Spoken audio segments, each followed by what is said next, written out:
After completing this module, you should be able to describe basic network types, recognize the ISO OSI reference model, and explain the 7 layers of the ISO OSI model and how they interact with each other. Take a moment to review your learning objectives for this module. The objectives it describes basic network types, recognizes ISO OSI reference module, explain the 7 layers of ISO OSI model and how they interact with each other. A wide area network, or WAN, are computer networking technologies used to transmit data over long distances and between different LANs, MANs, and other localized computer networking architectures. A wide area network is a communication system that covers a large geographic area. Traditionally, this joins mainframes distributed across the country or the world. WANs connect 2 or more business networks using public networks. We have telephone systems, private lines, leased lines, and satellites. You may have no way of knowing which path communications use when you're on a wide area network. 3 WAN strategies are enterprise, carrier managed, and internet. LAN, a local area network, is a communication system that covers a limited distance, usually under 10 clicks or kilometers, generally within a single complex or facility. A local area network that interconnects computers in a limited area, such as home, school, computer laboratory, or office building, using network media, is considered a LAN. Generally, if you own it, it's probably a LAN. LAN technologies are used in a factory under many names. You have supervisory networks, DCS highways, PLC highways, field buses, and device networks. In this diagram, you see the router to the WAN. There are servers, workstations, supervisory LAN, PLC highways, programmable logic controllers, and programming terminals. Remote I/O would have wires going out to the actual sensors and devices. You can see the different types of highways developed and used in the control system world.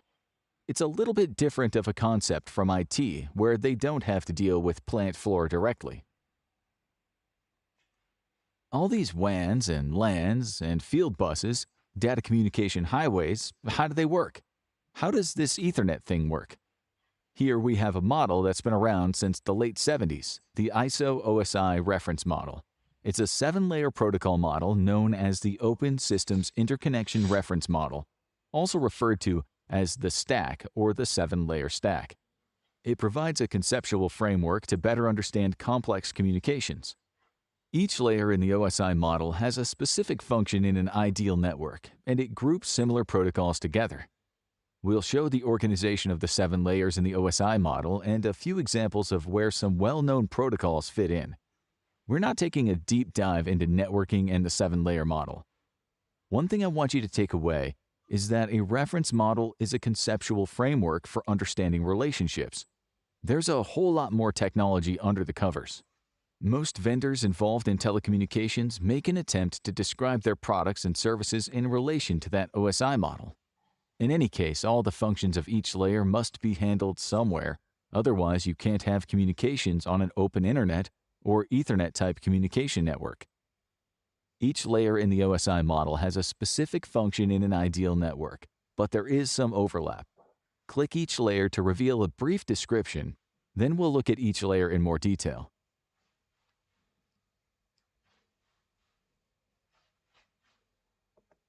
The physical layer defines the laws of physics for getting a message from one point to another. Frequencies, modulation, voltages, topologies, star, hubs, rings, connectors, RJ45s, cables, Cat5. This is the most important area in terms of both troubleshooting and operations from an industrial maintenance point of view. About 80% of all the network problems are due to physical layer problems. Have you ever called IT or your help desk because your device is not working? The first thing they ask you, well, is it plugged in? Well, guess what? Sometimes it isn't plugged in. That would be a physical layer 1 issue. The use of specific category rated Ethernet wiring is in play. We have different COM standards, whether we're using serial, which means we're not using IP addresses, like in RS-232 and 485, or are we using addressable protocols?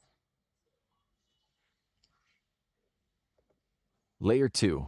The data link layer provides rules for framing, converting electrical signals to data, error checking, physical addressing, and media access control, or MAC addressing. A MAC address format is shown here. You may recognize it as the network interface card hard-coded address. It's 6 groups of digits referred to as bytes. This is all hexadecimal. The first 3 groups indicate which manufacturer has it registered, and this is normally burned into the firmware, but there can be software MAC addresses. Every communication network needs data link protocols. It's extremely important. That's where all the binary digits, ones and zeros, are organized into transmission entities, blocks, packets, and frames. Ethernet medium is the most common one we're familiar with. At this point, we have our physical data link layer set up. We're using Ethernet data link, we're using the MAC addressing. Some other information is running in there, but primarily that's the 2 things we've got going on so far in our protocol stack, our 7-layer stack, as we're building it up. The next layer is a network layer. This is one you're probably familiar with, the Internet Protocol, IPv4. This is your address on the network. The typical IPv4, 192.168.7.8 format, is composed of 4 octets shown as 3 numbers, dot 3 numbers, dot 3 numbers, dot 3 numbers. There's an IPv6 protocol with lots more addresses available. We don't see much of IPv6 in IACS yet, but it is coming online as vendors update their network offerings. There's a lot that goes into those addresses. IP addressing deals with routing and messages through a complex network. Messages want to find the best route. The device that you would use to hop to another network is a router. The term TCP/IP, Transmission Control Protocol/Internet Protocol, is one example of a network layer protocol. There are several other protocols, such as ICMP, or Internet Control Message Protocol. Let's say I want to get my payload or packet from Boston to Raleigh. There are a lot of network hops in between to get there. If I don't have this information in the network layer, it's not going to work. The router will have no idea where your packet is going, so it's dropped. The sender may get an undeliverable or destination unreachable notice. That's ICMP, Internet Control Messaging Protocol, at work.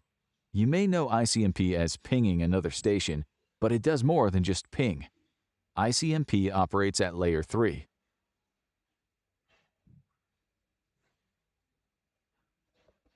The transport layer makes the end nodes appear as if they're directly connected. It tries to hide all the intermediate devices and conversions. One of the transport functions is to number the packets as they're sent out. If the packets get out of order as they travel across a large network, the receiver's transport protocol layer will sort them out again. There are a number of Layer 4 protocols. The most common ones are TCP/IP, Transport Control Protocol/Internet Protocol, and UDP, User Datagram Protocol. The session layer controls the dialogues or connections between computers. It is application-centric, where the transport layer 4 is host-centric. Session layer 5 establishes, manages, and terminates the connections between the local and remote application. It provides for full duplex, half duplex, or simplex operation, and establishes checkpointing, adjournment, termination, and restart procedures. The OSI model made this layer responsible for graceful closing of sessions, which is a property of the Transmission Control Protocol, and for session checkpointing and recovery, which is not usually used in the Internet Protocol suite. Each operating system, OS, handles the session data differently. Because every PLC or DCS vendor has its own OS, there isn't one description of the Session Layer 5 that fits all sizes. You may find Session Layer 5 is not shown or used in IACS, as many of its functions exist in other layers or the application itself.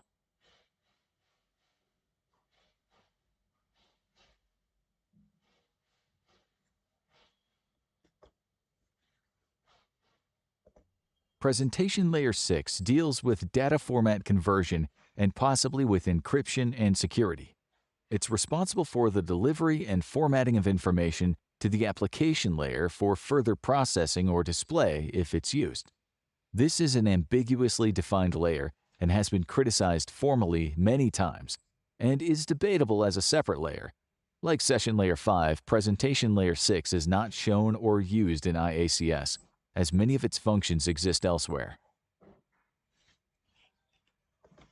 Finally, we get to Layer 7, the application layer. It interacts with software applications. The application layer protocols are in a much more confused situation, especially in the industrial market. There are many vendor proprietary protocols and only a few widely accepted standards. The actual user software applications, such as HMI, Office, Outlook, Excel, games, are above this layer. Application layer protocols specify the rules to achieve specific tasks over a network. This layer is the interface from the stack to the application and back. For example, if I see HTTP protocol here, then the stack and the operating system know my application must be a browser running on port 80. If the correct browser application is open, then the payload is sent to that browser. The protocol could be email, file transfer, or reading of data registers, memory locations in a programmable logic controller or PLC. Specific control system protocols such as Modbus Application Protocol, MBAP, which runs on port 502, would be used for controllers and devices designed for Modbus. The goal of the stack is to deliver data to and from an application.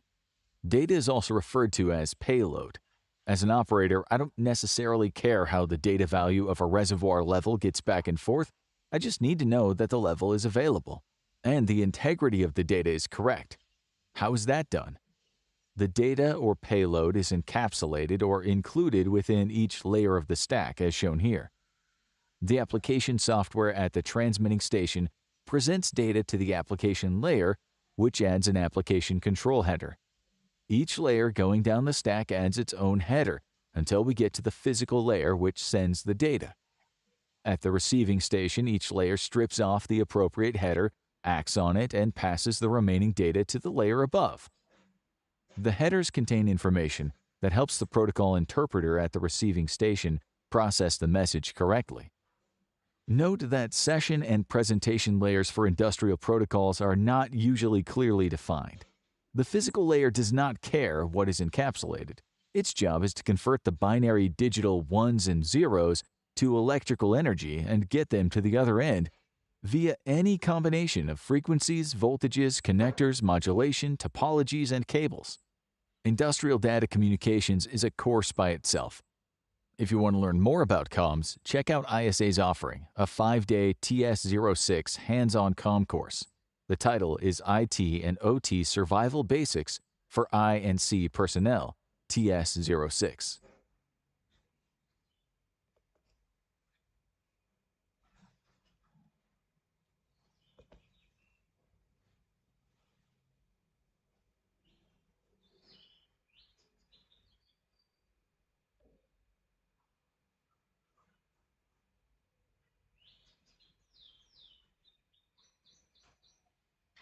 Which of the following is layer 4 in the ISO OSI reference model transport?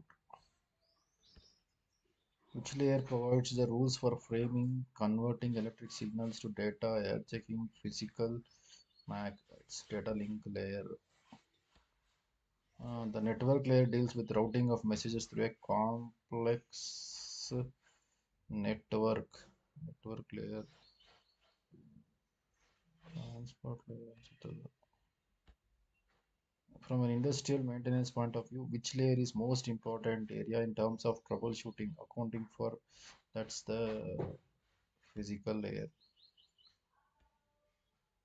The LAN is a computer network that interconnects computer in limited areas such as home, school. True.